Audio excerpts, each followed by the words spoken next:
Bismillah, Alhamdulillah, wassalatu wassalamu ala Rasulillah.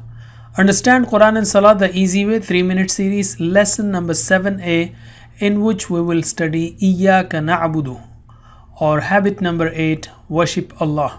By the end of this lesson, we will learn 19 words which occur in the Quran almost 6,010 times. Iyyaka in the context means you alone. Na'budu is we worship. Ibadah has three meanings: worship, obedience, and slavery.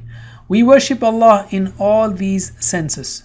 Another meaning of ibadah is to obey Allah with love and humility. What are different types of ibadah? Salah, fasting, zakah, hajj, earning halal, studying, everything that is done with right intention. There are three types of worship: by heart, by tongue, and by body.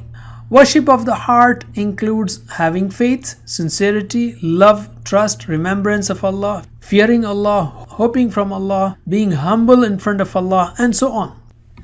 So say Iyyaka na'budu, focusing not only on salah but also on what we will do today after the salah.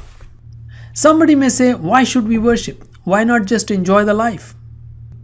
I say, if you sleep today in your room but wake up in a new island with people serving you and provide you with all types of facilities, what will be your first question? Why am I here? Or who brought me here? Or who is the owner of this place? The same questions are a million times relevant for this world too. The answers to these questions define our thoughts, actions, and our lifestyle. And the correct answers are given by the Quran and Hadith.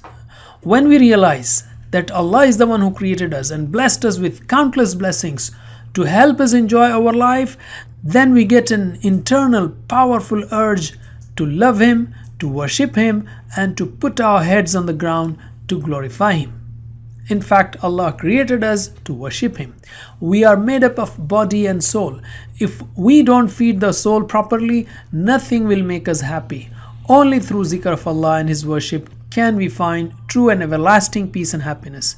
Many people just ignore this fact and run after money, pleasure, fun, fame, status, but you can see that most of the actors, actresses, and singers who are supposedly the luckiest people are the ones who are involved in drugs, alcohol, addictions, accidents. Why? Because they miss the purpose and therefore suffer. How should we worship Him? Prophet Muhammad ﷺ was a true and complete worshipper. He became the most successful in this world as well as in the hereafter. So, habit number 8 is worship Allah the way Prophet ﷺ worshipped, to have a peaceful, successful, and fulfilling life. That's it for today. Jazakumullah khair. Wassalamu alaikum wa rahmatullahi wa barakatuh.